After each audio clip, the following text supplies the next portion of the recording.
เป็นพระสังฆาธิการทรงสมณศักดิ์บัณฑิตนักปราชญ์ท่านผู้มีความรู้ทุกรูปทุกท่านมาณโอกาสนี้และขอเจริญพร มาอย่างปอออกไม่ออกสดาอันมีป่อมอนแม่มอนป่ออุ้ยแม่อุ้ยปีปานะท่านผู้ฟังผู้มีบุญทุกท่านที่ติดตามรับฟังธรรมะยามแรงทางสถานีวิทยุเพื่อการศึกษาพระพุทธศาสนาและวัฒนธรรม 104.5 เมกะเฮิรตซ์ออกจากห้องส่งวัดทุ่งประเกศส่งไปถึงยังสถานีต้นรักก็คือวัดไฟหินตำบลสุเทพอำเภอเมืองจังหวัดเชียงใหม่ด้วยความเมตตาธรรมของท่านอาจารย์พระครูสมุวิสุวัตวรกิจโจแหมขึ้นหนึ่งนั้นคือขึ้นธรรมะสีขาวชาวประชาโดยการนำของท่านอาจารย์พระครูอภิวัตวัฒนวิกรมเจ้าอาวาสวัดปากทางเจริญได้ก็ริ้งสัญญาณส่งเผยแผ่ไปทุกยังอำเภอต่างจังหวัดแล้วก็ขอขอบคุณมาณโอกาสนี้ได้ความเมตตาธรรมได้อนุโมทนากับเจ้าของสถานีที่ได้มีส่วนร่วมในการเผยแผ่รักธรรมคำสอนขององค์สมเด็จพระสัมมาสัมพุทธเจ้าวันนี้เรามาอยู่กับกันโยมพ่อโยมแม่ตั้งแต่นี่เป็นต้นไปเกือบจะถึง6 โมง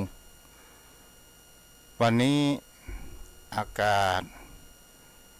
เริ่มมีความหนาว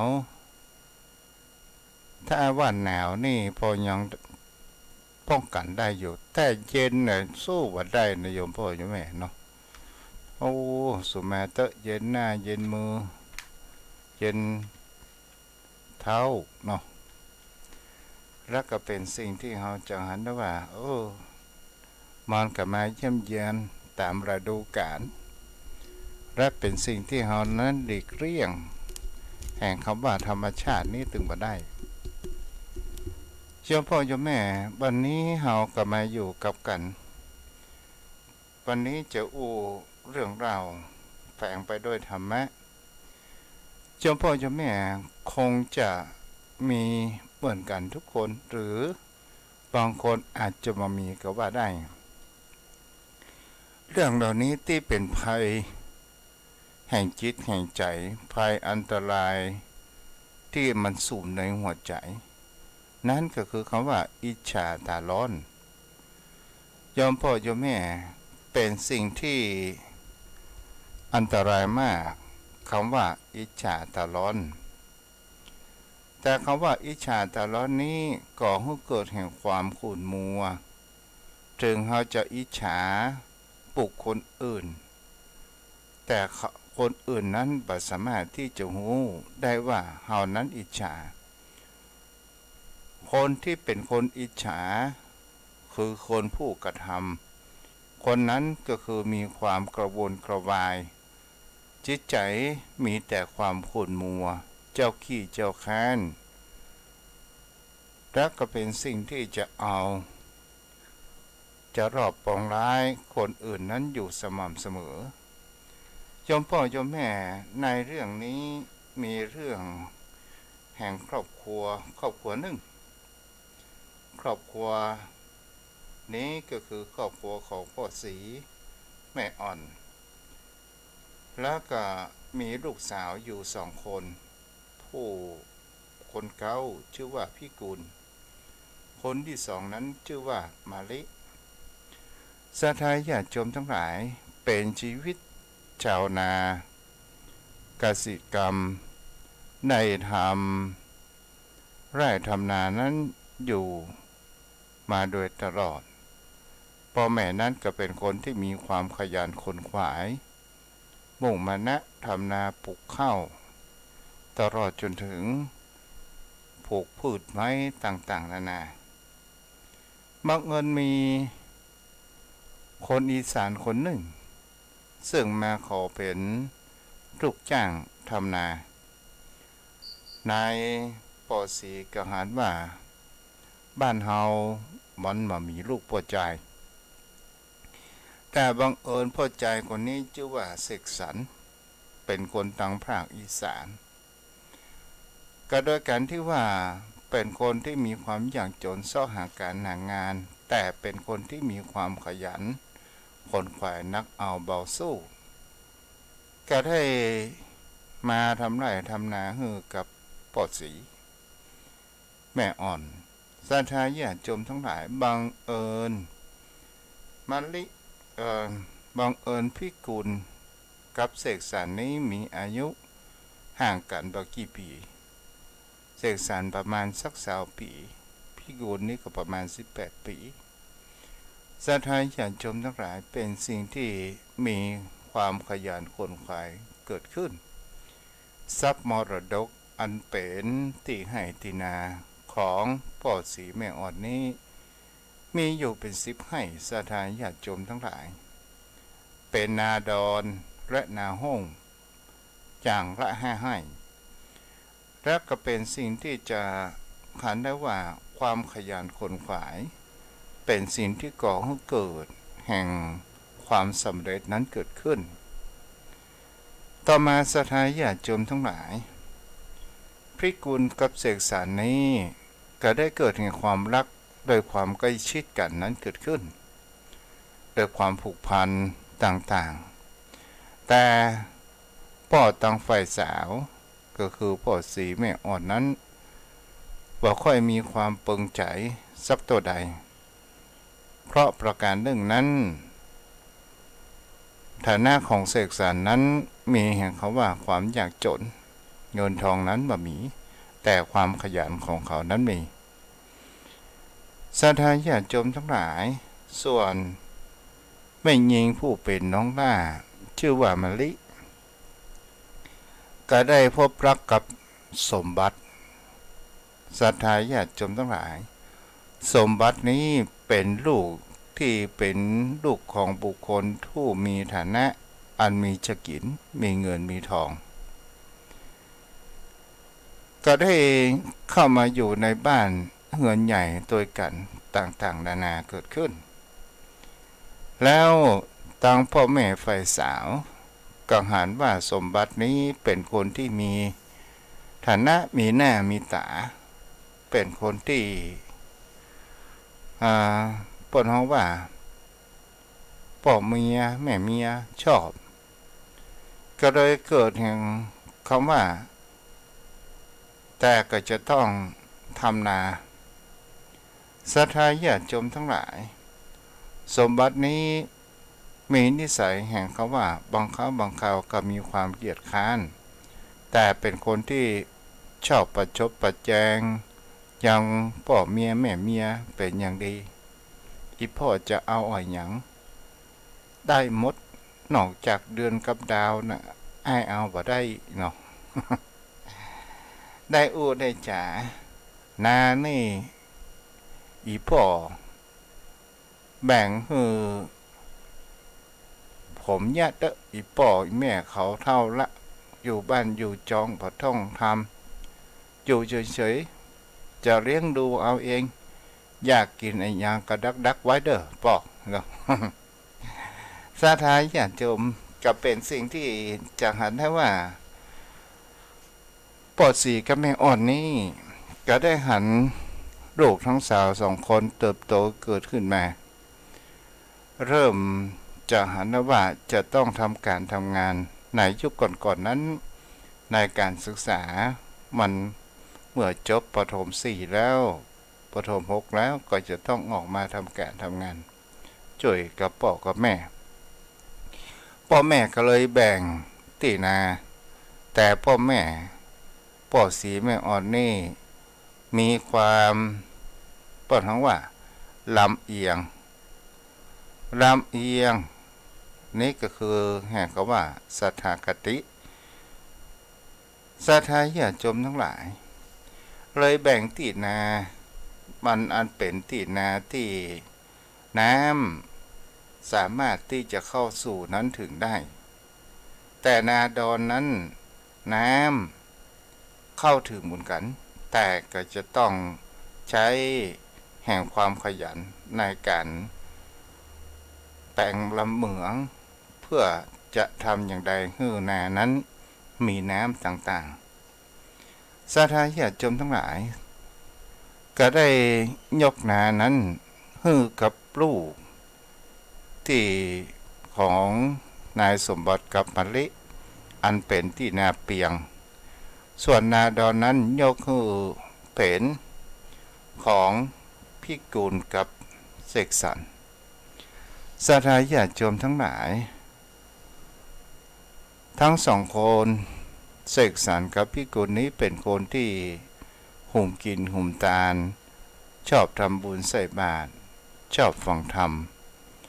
เจ้ามาก่อนที่จะไปทำการทำงานก็ไหว้พระสวดมนต์แผ่เมตตาก่อนนอนก็เช่นเดียวกันไหว้พระสวดมนต์ทำสมาธิแผ่เมตตาไปสาธาญาติโยมทั้งหลายแล้วในการทำนาเขาทั้งสองคนนี้รู้ว่าพ่อแม่นั้นมีความลำเอียงแต่เขาก็ไม่ได้มีความสนใจก็เลยเป็นสิ่งที่จะนว่าถึงเป็นที่นาดอนอย่างใดก็ตามก็ได้ความขยันขนขวายของสองผัวเมียนี้ก็ได้เอานาดอนเพื่อเป็นนามีน้ำก็คือใช้น้ำฟ้ากักเก็บน้ำไว้สาธาญาติโยมทั้งหลายและก็เป็นสิ่งที่จะหันกันได้ว่าตอนสุดท้ายปลูกข้าวก็ตามปลูกพืชผักก็ตามเคยเก้านี้ก็หันว่าของข้าวก็ออกงามดีผักผลไม้ไออย่างนั้นก็งอกเงยงามดีส่วนเคยลองนั้นศรัทธาญาติโยมทั้งหลายสองคนผัวเมียก็หันว่าการทำนาที่เพียงนาที่ลุ่มน้ำมันเข้าสู่ถึงแต่มันมีบวก พวกแห่งคำว่าเศษสวะหรือว่าดอกที่มันไหลมาตามน้ำมันเข้าที่นาก็โดยเขานั้นไม่ได้มีความคิดในแห่งเขาว่าเกิดขวางกั้นหมู่เศษสวะหรือว่าหมู่ดอกกวักดอกอะไรอย่างที่มันไหลมาโดยน้ำสาธาญาติโยมทั้งหลายและก็เป็นสิ่งที่จะหาได้ว่าสุดท้ายก็ปล่อยให้น้ำเข้าที่น้ำมากเกินไปและก็หมู่เศษสวะเป็นกระแนงอะไรอย่างก็ตามที่ไหลมาโดยน้ำทำให้นานั้นได้รับความเสียหายน้ำก็เข้าได้เต็มที่สาธาญาติโยมทั้งหลายทีนี้เนี่ยผลเข้านั้นออกมาเคยเก้านั้นได้เข้านักกว่าเคยลองหันประการเช่นนั้นก็เกิดแห่งความอิจฉาถึงสองผัวเมียเขาว่ามันเป็นอย่างใดนาของเฮานี่ถึงได้เข้าน้อยขณะทำนาที่เพียงแล้วและทีนี้ก็เลยไปอู้กับภรรยาของตัวเองชื่อว่ามะลิก็เลยบอกว่าน้องว่าจะได้เราไปอู้อีพ่อว่าเฮาเยอะนาดอนดีกว่าปะเฮาแลกกับเคยเก้าเสกได้ก่อนฝ่ายภรรยานั้นก็ได้ไปอู้กับตองพ่อแม่ของตัวเองพ่อแม่ของตัวเองก็บอกว่าผัวอีน้อยเคยเก้าเสกว่าได้ครับพ่อประเดี๋ยวนี้เปลี่ยนให้น้องไปแย่นาเคยลองไปแย่นาดอนเด้อ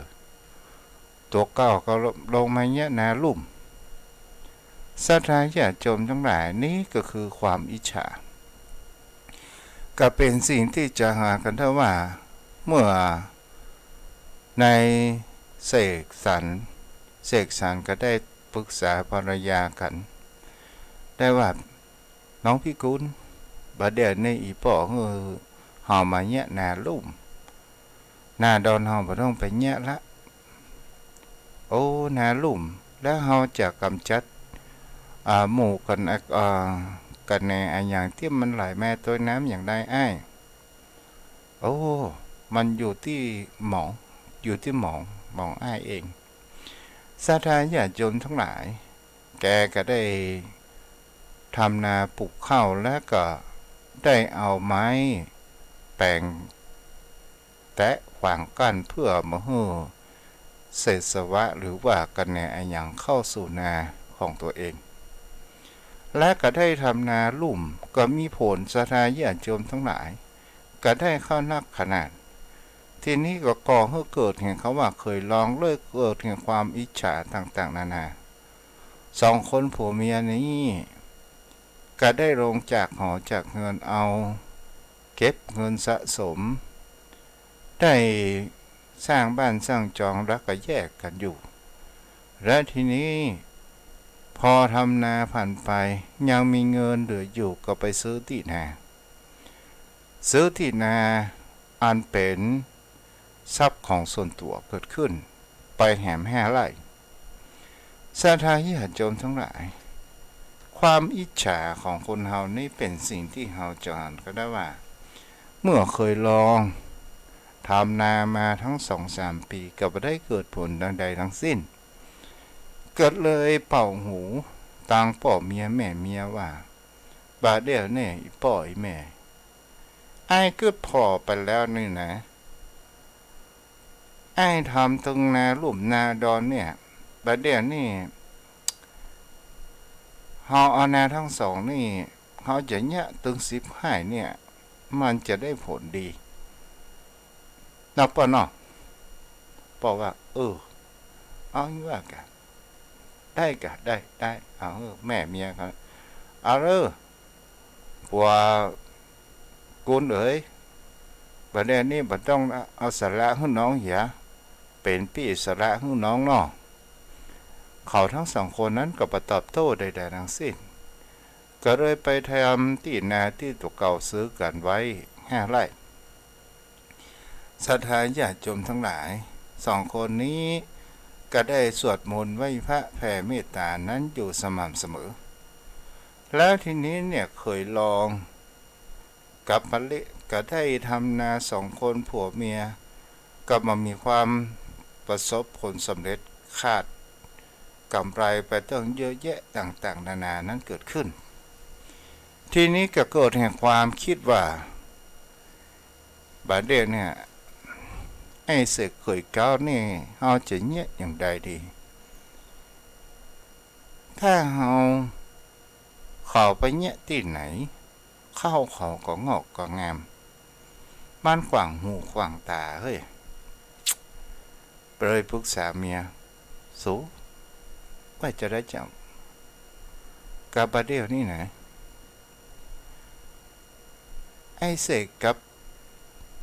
ปีกูลเนี่ยมันก็มามีลูกมีเต้าบัดเดี๋ยวเนี่ยถ้าเฮาวางยาให้เขากินเฮาจะได้มรดกตึงนาเหนือนาใต้ของเขาตัวแหมบ่พอบ้านหลังใหญ่แหมตัวน้องหันว่าจะได้ศรัทธาญาติโยมทั้งหลายนี่แหละเป็นสิ่งที่เฮาก็จะหันกันได้ว่าความอิจฉาตะร้อนนั้นเกิดขึ้น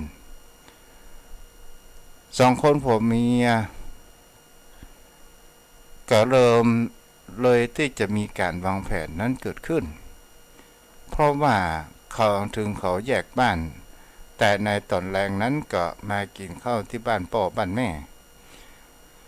ศรัทธาญาติโยมทั้งหลายสมบัตินั้น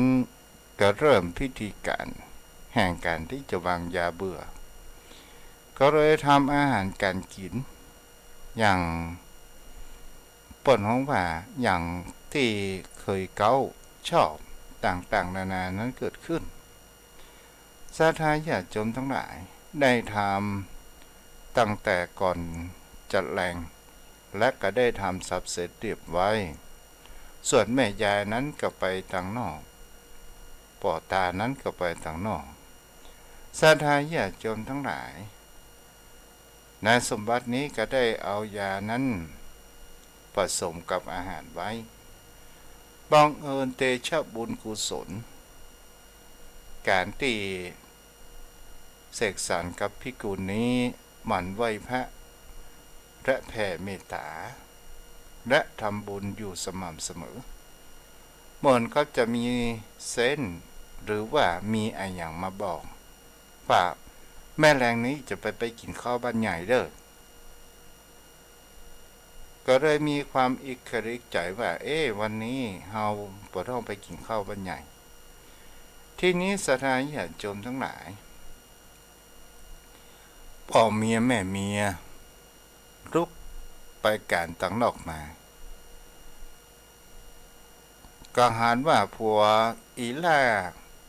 มันแก่งอ่อมไก่จัดหมอป้อมันหิวข้าวพอดีตึงพ่อเมียแม่เมียกินแก่งอ่อมไก่ตาเลือกตาค้างศรัทธาญาติโยมทั้งหลายตอนสุดท้ายพ่อเมียแม่เมียนั้นตายและก็เป็นสิ่งที่จะหันแหมประการหนึ่งทีนี้เนี่ยสมบัติไปพออีพ่อแล้วมันเลยก็อีแม่พ่ออีแม่อีพ่ออีแม่เป็นยังได้เป็นยังได้สูขอละน้ำลายฟูมปากสูเอาอย่างใส่เมาเนี่ยกะยากะที่ฆ่าเขาเนี่ยกะมาตกกระป๋อเมียแม่เมียเปิงล้ำแล้วก็ปอดหลวงบ้านตำรวจอะไรอย่างมาเต็มจับในสมบัตินั้นเข้าคุกเข้าตารางนี่แหละผลแห่งคำว่าอิจฉาริษยาตอนสุดท้ายจะฆ่าเปิ้นกับกายเป็นพ่อเมียแม่เมียของตัวเองในคำว่าอิจฉาริษยานั้นเกิดขึ้นและ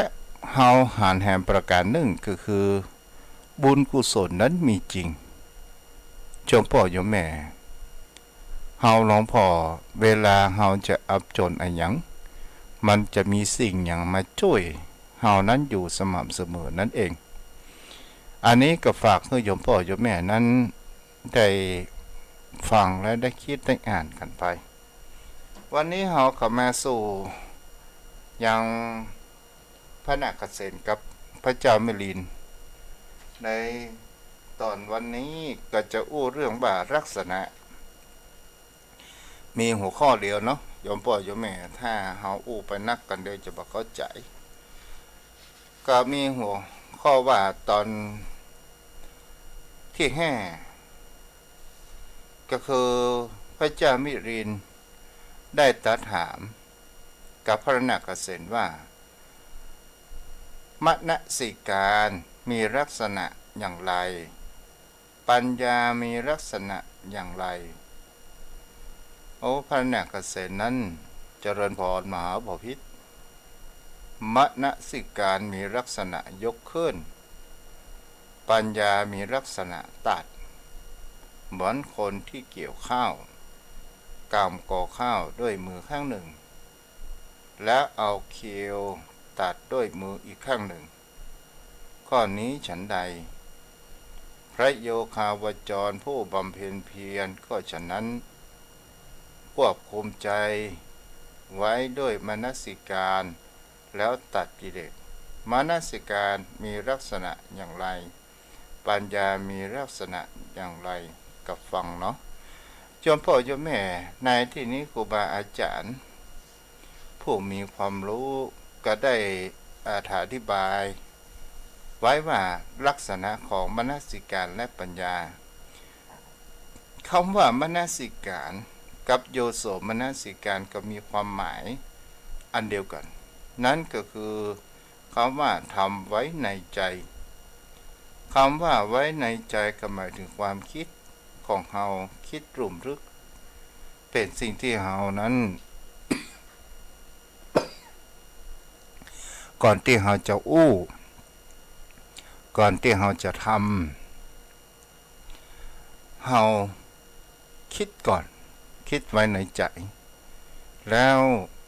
เฮาก็ลงมือทำ คิดอย่างละเอียดถี่ถ้วนเกิดขึ้นหรือจะมีคำว่าโยโสมนสิการคำนี้กับมนสิการก็คือเป็นคำอันเดียวกันมีความหมายอย่างเดียวกันการทำไว้ในใจอย่างแยบคายโดยความแยบคายในที่นี้ก็คือพิจารณาอย่างที่อ้วนว่าเราทำไปแล้วมันจะก่อผลประโยชน์อะไรอย่างเกิดขึ้นพ้องแล้วจะทำให้เรานั้นมีความเสื่อมเสียอะไรอย่างพ้องแล้วเราก็ผู้ก้อยจากก้อยลงมือทำอย่างนี้เป็นต้นต่อมาความสำคัญโยโสมนสิการก็คือความคิดที่มีความคิดถูกต้องแต่ถ้าว่าอโยโสมนสิการก็คือความคิดที่ผิดมันก็คือตรงกันข้ามศรัทธาญาติโยมทั้งหลายทุกสิ่งทุกอย่างถ้าเราคิดพิจารณาโดยแยบคายอย่างถี่ถ้วนเราจะเดินทางแห่งความถูกต้องนำเดินชีวิตของเรานั้นถูกต้องและจะมามีความปัญหายุ่งยากเกิดขึ้นกับตัวเราและสังคมต่อมาศรัทธาญาติโยมทั้งหลายส่วนบุคคลที่มามีแห่งคำว่าโยโสมนสิการก็คือเป็นบุคคลผู้มีอโยโสมนสิการคือบ่ได้พิจารณาอันอย่างโดยแยบคายเลยเป็นสาเหตุแห่งคำว่าความวุ่นวายความเดือดร้อนตัวเองและความเดือดร้อนของสังคมนี่แหละเป็นสิ่งที่เราจะหากันได้ว่าบางสิ่งบางอย่างที่ในสังคมโรคของเราปัจจุบันมันมีความเดือดร้อนก็เพราะเราไม่ได้คิดกันอย่างละเอียดถี่ถ้วนว่าอย่างมันจะก่อให้เกิดผลประโยชน์อย่างพ้องนี่แหละเป็นสิ่งที่เราก็จะหากันได้อย่างบางครั้งบางคราวคนเรามามีธรรมะมามีริโอตปะอยู่ในจิตในใจบางครั้งบางคราวคนเรานั้นมามีสติสัพพัญญะเกิดขึ้นบางครั้งบางคราวเป็นสิ่งที่เราจะหากันได้ว่าเมื่อมีคำว่าอารมณ์ของบุคคลอื่นมาเดือดด่าแล้วเรานั้นโต้ตอบกับทันทีแล้วก่อให้เกิดแห่งความวุ่นวายความสังคมนั้นเกิดขึ้นบางครั้งก็เป็นน้ำพึ่งเพียงแค่หยดเดียวสร้างปัญหาอยู่มากมายแต่ถ้าว่าเราคิดไปแล้วว่าถ้าเราอู้ออกไปความรักบางสิ่งบางอย่าง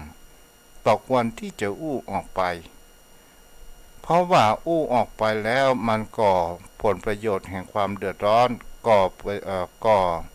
ความเดือดร้อนเกิดขึ้นตัวเองและสังคมศรัทธาญาติโยมทั้งหลายมีหลากหลายเรื่องราวเป็นสิ่งที่เราจะเห็นได้ว่าน้ำพึ่งหยดเดียวก่อให้เกิดแห่งความเล้าฉัน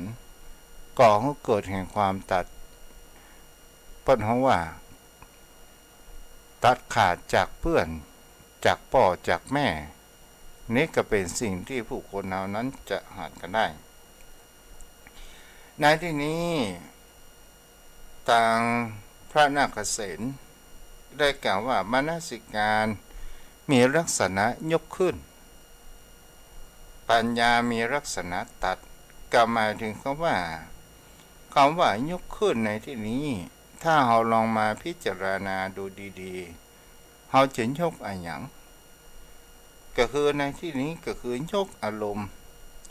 ของเรานั้นขึ้นสู่แห่งคำว่าวิปัสสนาทางวิปัสสนาก็คือเราหันว่าเมื่อเรามีคำว่าวิปัสสนาธรรมเมื่อความรู้แจ้งเกิดขึ้นเราจะหันกฎแห่งพระไตรลักษณ์ก็คืออนิจจังทุกขังอนัตตาเมื่อเราหันกฎของพระไตรลักษณ์แล้วเราจะเกิดแห่งความเบื่อหน่ายและเราก็จะตัดกิเลสของเราด้วยปัญญาของเราที่พระนาคเษนนั้นก็ได้เปรียบเสมือนว่าคนเกี่ยวข้าว โดยเขียวเอามือหนึ่งจับก่อเข้าจับแหมมือหนึ่งนั้นจับด้ามเกลียวแหมข้างหนึ่งนั้นก็ตัดให้ขาดจากกันอันนี้ก็เป็นสิ่งที่มีความมุ่งหมายจะหันได้ว่า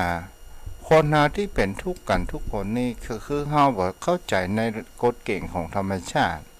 เจ้าพ่อเจ้าแม่นั่นก็คือคำว่าพระไตรลักษณ์ถ้าเฮาเข้าใจกฎเกณฑ์ของธรรมชาติเนี่ยคำว่าพระไตรลักษณ์ทุกสิ่งใดไม่เที่ยงแท้แน่นอนสิ่งนั้นเป็นทุกข์สิ่งใดเป็นทุกข์สิ่งนั้นเป็นอนัตตาก็หมายถึงคำว่าทุกสิ่งทุกอย่างบนโลกใบนี้เนี่ยมันมามีอย่างจีรังได้อย่างยืนเกิดขึ้นอย่างกับตู้เจ้าอู้บะเดี๋ยวนี้แหมสักกรรมจะ6 โมงเฮาก็จะได้ฟังเพลงชาติแล้วต่อไปมันก็มืดบรรพุกเจ้าก็มาแจ้งต่อแล้วถามว่าชีวิตเฮาเนี่ยเป็นสิ่งที่เฮาจะหากันได้ว่ามันมานิจังอย่างกับตู้เจ้าอู้อธิบายหรือว่าคติธรรมเพื่อกับโยมพ่อโยมแม่รับฟังอยู่ขณะนี้เกิดผ่านไปแหมสักชั่วโมงหนึ่งเป็นล้มเจ้าจักดึกไปเหี่ยเฮาก็จะหันได้ว่าชีวิตนี้กับบ่เที่ยงแท้และมันแน่นอนนี่แหละเป็นสิ่งที่เฮาจะหันกันได้ว่าอย่างกับฤดูกาลบัดเดี๋ยวนี้หนาววันพุกเฮาก็บ่ว่ามันจะหนาวหรือไม่มันก็มายังมีเที่ยงแท้เกิดขึ้นเมื่อมันมีหนาวเข้ามาเยี่ยมเยือนรอเข้าสู่เดือนกลางเดือนกุมภามันก็เริ่มเกิดแห่งความร้อนผัดแผ่นเข้ามาหน้าร้อนก็จะมาเยี่ยมเยือนของเฮาต่อไปเฮาก็จะกึดตึงหาความหนาวถ้าว่าอย่างหน้าหนาวอากาศมันเย็นเฮาก็กึดตึงหาความร้อนจากพระอาทิตย์เมื่อหน้าร้อนเฮาก็กึดตึงหาอากาศที่พอดีของฤดูหนาวเนี่ยสถานญาติโยมทั้งหลายแม้ความคิดของเฮาก็ยังมามีคำว่าจีรังและยั่งยืนอย่างครับโยมพ่อโยมแม่รับฟังอยู่บางท่านบางคนกูมาฟังตู้เจ้ากูต้องเอาหม้อแกงไว้เดี๋ยวหม้อมาทั้งหม้ออีกอ่ะเนี่ยสถานญาติโยมทั้งหลายบางครั้งบางคราวคนเฮามีความคิดฟังอยู่กำเดียวกูจะอาบน้ำแม้กระทั่งความคิดของคนเฮาก็ยังมามีความจีรังและยั่งยืนแล้วทุกสิ่งทุกอย่างบนโลกใบนี้เตี้ยหอเขาว่าทุกหมายถึงเขาว่ามันทนสภาพเดิมบ่ได้เฮาก็ลองพ่อโยมพ่อโยมแม่นั่งฟังเฝ้าวิทยุก็ตามหรือจะทำอย่างก็ตามถ้าเฮาทำอย่างทำงานนี่เนาะฮดน้ำฮดหนองอย่างก็ดีลองฮดไปสัก2 ชั่วโมงล่ะลองบอกเปลี่ยนอิริยาบถมันก็เลยเกิดเห็นเขาว่าความบ่สบายเนื้อบ่สบายตัวและเฮาก็จะต้องเปลี่ยนอิริยาบถนั้นเกิดขึ้นตลอดจนถึงการที่เฮานั่งนานๆเฮาก็จะหันได้ว่าเฮาบ่ได้เปลี่ยนอิริยาบถก็โดยการที่เฮาบ่ได้นึกว่าอย่างมันจะเกิดขึ้นแต่สุดท้ายลุกขึ้นมาหน้ามืดตามืดอย่างนี้แหละโยมพ่อโยมแม่เรียกว่าความบ่สบายหรือว่าความทุกข์นั่นเองอนัตตาก็คือเป็นสิ่งที่ทุกคนบนโลกใบนี้หากบ่สามารถที่จะบังคับบัญชาได้ใครก็บ่สามารถที่จะชนะแห่งคำว่าธรรมชาติถ้าเราบังคับได้โยมพ่อโยมแม่เฮาสั่งว่าห้ามแก่เด้อห้ามเจ็บเด้อห้ามตายเด้อใครสั่งได้พ่อบ่มีแม้กระทั่งตู้เจ้าก็สั่งบ่ได้โยมพ่อโยมแม่เนี่ยก็เป็นสิ่งที่ถ้าเฮาหันในสิ่งเหล่านี้เนี่ยเฮาจะหันแห่งคำว่ารักแห่งรักแห่งกฎไตรลักษณ์ของที่พระพุทธองค์นั้นได้ ค้นคว้าได้แสวงหาเกิดขึ้นเมื่อเราหารประการเช่นนี้เนี่ยถ้าเรามีโยโสมนสิการพิจารณาอย่างถี่ถ้วนว่าแล้วเราจะทำอย่างใดให้ความสบายใจและพบแห่งความเป็นสิ่งที่มีความว่าความสุขแท้แต่ความทุกข์และความสุขมันก็ยังบ่มีคำว่าเที่ยงแท้และถาวรกันเดียวกับสุขกันเดียวกับทุกข์สิ่งที่คนเฮาค้นคว้าหากันนี่ก็คือความมีจิตใจอันเป็นกลางบ่สุขบ่ทุกข์ที่พระองค์นั้นค้นพบนั้นก็คือเขาว่าไม่สุขไม่ทุกข์แต่ยมพ่อยมแม่บางครั้งบางคราคนเฮามีความคิดหลงไหลว่าเฮามีทรัพย์สินเงินทองมากนั่นก็คือความสุขแท้จริงแล้วเฮามีทรัพย์สินเงินทองมันบ่ได้บ่งบอกหมายถึงคำว่าเฮาจะบ่ทุกข์ถ้าเฮามีทรัพย์สินเงินทองมากเฮาก็หันว่าเมื่อได้มาแล้วเฮาก็จะต้องเฝ้ามันก็เป็นความเป็นทุกข์และเอาไปไว้ที่ไหนกลัวเปิ้นหูเปิ้นหันกลัวเปิ้นรักขโมยไปต่างๆนานานั้นเกิดขึ้นและเฮาก็เกิดแห่งความหลงไหลแห่งคำว่ายึดมั่นถือมั่นและเฮาก็จะหันได้ว่ามันมีแต่มันก็มีทุกข์ยมพ่อยมแม่เฮาก็ลองดูสังเกตว่าบางครั้งบางคราวอย่างกับคนที่มีสตุ้งสตางค์ซื้อรถคนคนเดียวซื้อรถเป็น5 กันถามว่าที่จะใจแต่มันมีสักกี่กันกับคันเดียวน่ะยมพ่อยมแม่เป็นสิ่งที่เฮาก็จะหันเท่าว่า4 กันนั้นเหี้ยเขาโละคันละให้ดีก็เสื่อมไปตามสภาพการเวลานั้นเองนี่ก็คือหลักของอนิจจังกฎแห่งพระไตรลักษณ์ที่พระพุทธองค์นั้นได้บอกให้เฮานี่คือลักษณะแห่งคำว่ามนสิการและปัญญาคนเฮาสิ่งที่สำคัญมากที่สุดนั้นก็คือคำว่าปัญญา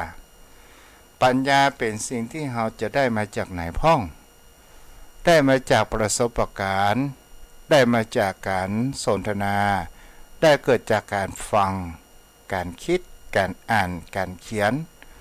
นี่ก็คือเรียกว่าปัญญามาจากไหนก็คือมาจากการพิจารณาโดยแยบขายนั่นเองเอาละวันนี้หัวข้อในลักษณะหัวข้อแรกเนาะโยมพ่อโยมแม่วันพวกนี้จะในเรื่องแห่งคำว่าลักษณะศีลมีลักษณะเป็นอย่างไรวันพวกนี้เราก็มาฟังกันเอาละโยมพ่อโยมแม่ตอนสุดท้ายกลับมาเรื่องตลกปกฮาพ่องเรื่องใครเครียดโยมพ่อโยมแม่มีละอ่อนพ่อใจคนหนึ่งแล้วทีนี้เป็นละอ่อนบอกเขาเต็มเจอว่า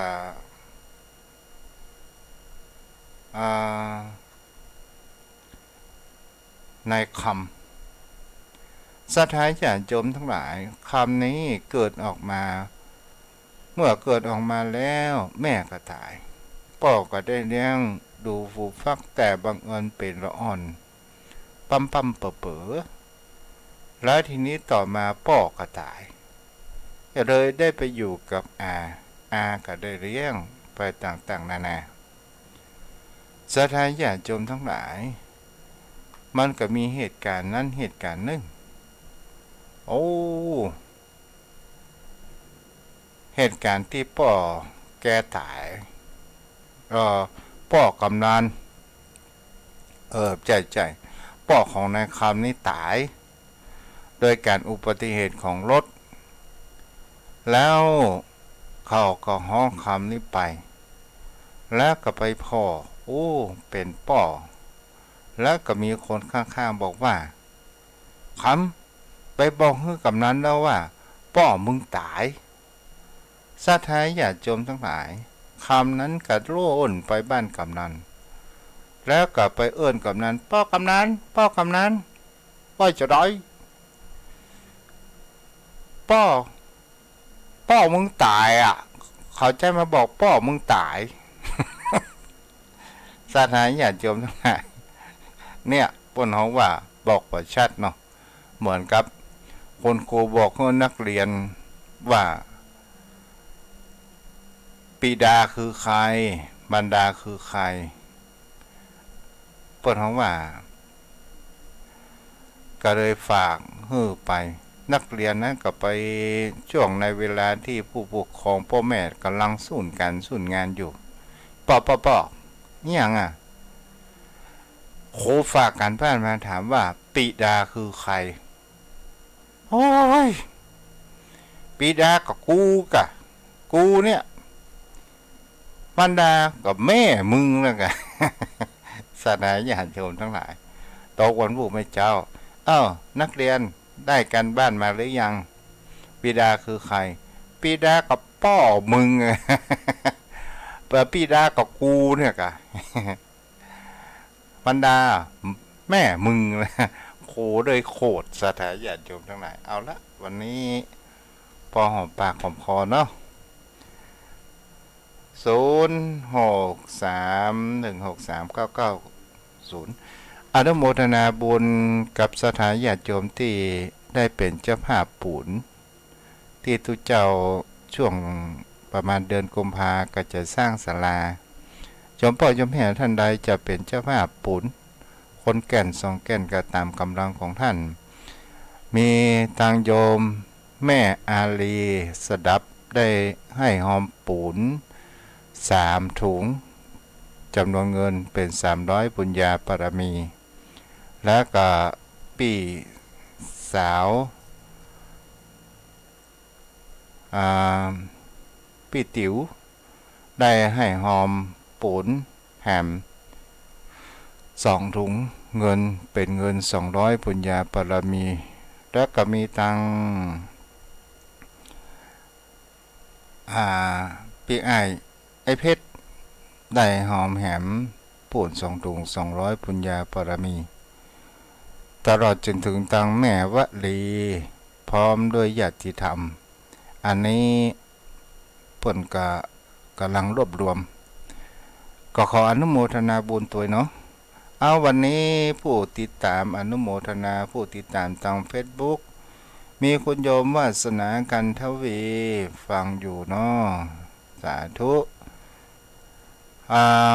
คุณโยมจำลองป่อจำลองรับฟังอยู่ป่อจำลองนี่อยู่เพื่อร่มหลวงเนาะและคุณโยมมันธนาอัมพันธ์แม่แตงแล้วป่อนานเจสีง่วนเด้อเนี่ยโอ้อนุโมทนาตัวเด้อโอ้มีกำลังใจต่อมาก็คือมีตังแม่ทองคำที่วงคำฟังจากเสาหินรำปูนสีบัวบานและก็มีตังแม่อัมพรกันถ้ามีฟังอยู่ด้วยเจ้าเนาะอนุโมทนาบุญโดยเด้อโยมพ่อโยมแม่ที่รับฟังทาง Facebook ต่อไปก็เป็นสายตังหน้าไม้วันนี้ไม่มีใครเนาะเอาละใครจะโทรมาก็โทรเข้ามาได้เด้อที่เบอร์โทร0631639950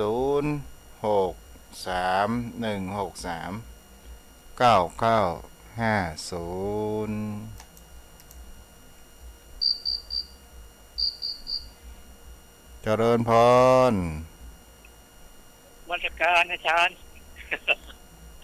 ผมเจริเปิดญพเจอรลืมไปเจนเดอร์ครับเบอร์นี้เบอร์ทูมูฟอ่ะมันสัญญาณมันไม่หลวงพ่อเหรอเจ้าครับทูมูฟครับวันนี้ไม่ได้ซื้อนะวันหน้านี่ไม่แน่จ้าไม่ซื้อมั้งกินไม่อ้วกก็จ้าอันนี้จะช่วยนะอาจารย์นะเคยสั่งไว้เหมือนกันจ้าอนุโมทนาต้องช่วยได้ช่วยสร้างนะเนาะจ้าเจ้าอาจารย์เคยถามทีนะถูกยังไปทำอะไรผมก็ตอบไปเล่ยเฉยว่าไม่รู้มันจะช่วยอาจารย์นั่นแหละช่วยพี่มาหานะจ้าส าไหร่อายุเท่าไหร่เนี่ยตอนเนี้ยขอไป อะไรอายุเหรอ ฮะ อะไรเท่าไหร่ อายุอาจารย์อ่ะ 47ออกมาแล้ว 47น้องชน76มั้ง ไว้ตาครับ ครับบุญรักษาเด้อหลวงพ่อเนาะโยมพ่อโยมแม่โทรเข้ามาได้เด้อ0631639950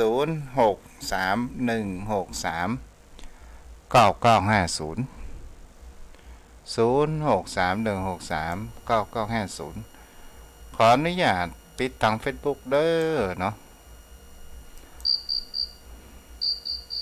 แม่ศรีพันธ์เจริญพร ไว้สักเจ้า เจ้าแม่ว่าจะได้ของวันนี้ ตะคืนตะคืนมาจัดรายการกี่โมงฮะ2 ทุ่มเนาะ เอา4 ทุ่มกันแม่ ต่อ ตะคืนนะ ต่อ เออ เจ้าคุณ แม่ สวัย แม่ก็ฟังอยู่แม่ว่าวันนี้อย่างมาออกดึกแล้วก็ อันกันเดียวรอเปิ้นอันนี้ก่อน รอให้เปิ้นอันเปิดสายก่อนก็โทรแต่แม่มิ่งลาไปเหี่ยไปตื่นทำการตี 1 ดีละ แม่ก็เลยว่าว่าจะโทรหาอันอาจารย์ จ้าเป็ อาน จารย์ไปหายแซกอีเนาะ จ้า พัดรายการไทยนี้ออกมาหันไปกับไหวเนาะ รับฟังแล้วก็ดีอกดีใจแล้วแม่เด้อ เป็นกำลังใจให้เสมอค่ะ จ้า ก็ บุญรักษาจ้า แม่ก็ยังฟังอยู่ตลอด แล้วได้ว่าไอ้อย่างก็จะสร้างไอ้อย่างเมื่อใดเหรอ สร้างศาลายิมสระน้ำเพราะว่าจะเอาพระพุทธรูปมาอย่างไปตั้งไว้ในที่ห้านเอกะ อืม ว่า อัน ง นี้ บ หนู ประมาณสัก100,000ตอนนี้ก็ยังบ่มีสักบาทเด้อนะ เดี๋ยวก่อน แม่สร้างเมื่อใดตามทำเมื่อใดเหรอทำเมื่อใดเหรอ ก็ประมาณสักต้นเดือนกุมภาทุกเจ้าจะไปแปะครัวมันก่อนนะโอ้ยังมาหายด้วย อันแม่ก็ยังมีเวลาหาเงินอยู่ ยังมีเวลาพิมพ์แบงค์ มีกับท่านมามีก็บ่เป็นหยังแม่ มาเป็นอย่างแม่ต้องการแม่ในเมื่อแม่หูแล้วแม่ต้องบ่ได้นักบ่ได้น้อยแม่ต้องทำค่ะ จ้ะ แต่ว่าเมื่อวันที่17ชั่วโมงแดงวัดแม่ห้องไข่ อืม ต้นก็เข้ากรรม อืม แล้วต้นก็พอดีท่านมหาสมชาติมาท่านมหาสมชาติแม่ได้ยินเสียงท่านมหาสมชาติปุ๊บอู้แม่ก็โทรว่าโตอยู่ไหนไม่เดียวเนี่ยได้ยินอู้แม่ตรงอย่าหนอแม่ตรงนี่มันเขตบ้านแม่นะก็อยู่บ้านวัดตุลุงแดงแม่ห้องไข่แม่กับแม่ไม่เอาหาการพ่องจ้าก็ว่าโหไปหลงเนี่ยได้จะไปถูกเนาะพอดี มีคนหูต่างก็ไปตัวกันก็ไปทำบุญทำอะไรอย่างยังได้บุญอยู่ ไปกินไป กับ ตา ค ม นหลาย ก็ ตัวแม่ไปได้ลูกไม่อ่อนไป ไปกินอัน จะแม่ เจ้า จะอนุโมทนาบุญด้วยแม่เด้อ แล้วแม่จะอันนั้นเนอะแม่ จ้ะ ถ้าแม่ จ้ะ โอนไปแม่จะโทรไปแจ้งนะเจ้า จ้าบุญรักษาเจ้า เจ้าวาสาเจ้า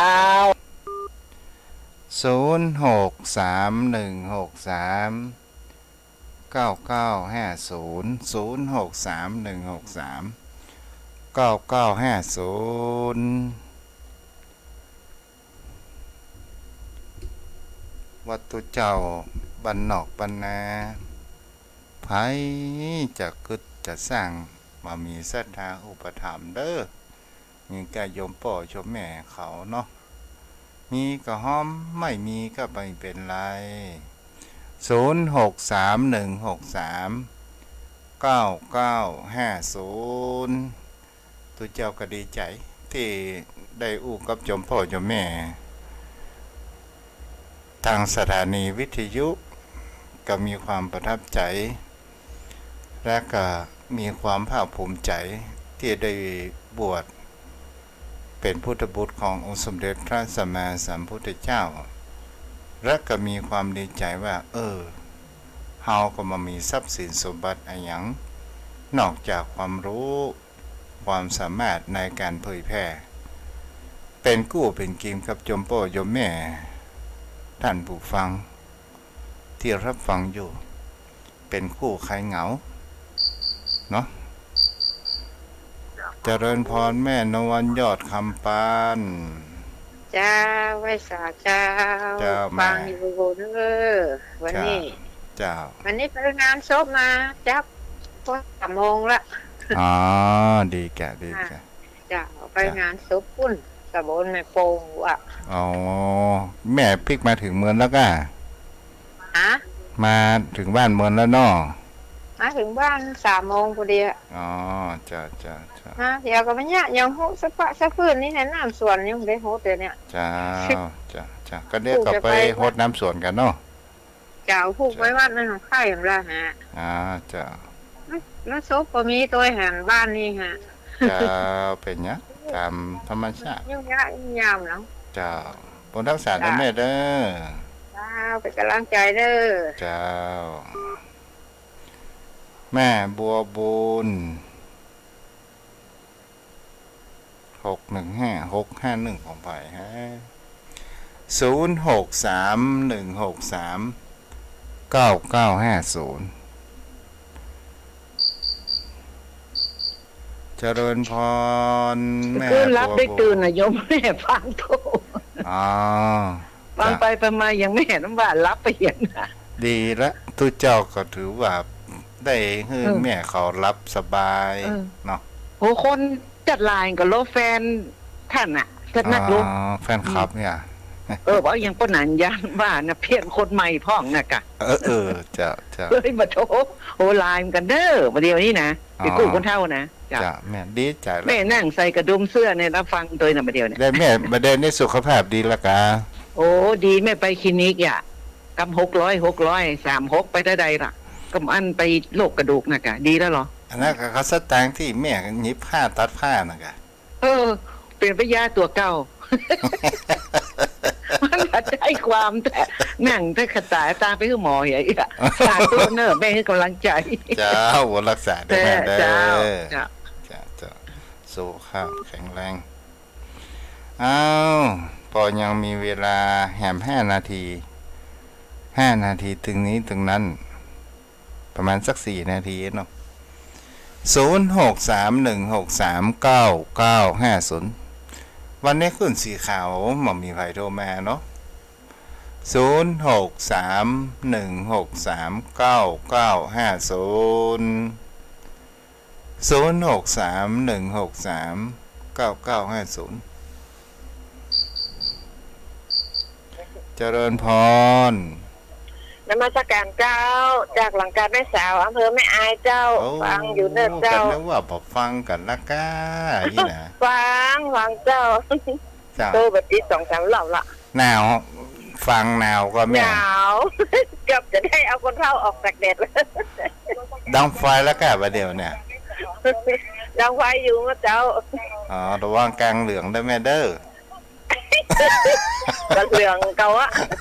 ดังไฟคือหมามันหิงไฟตัวยังอะมันหนาว ดีละแม่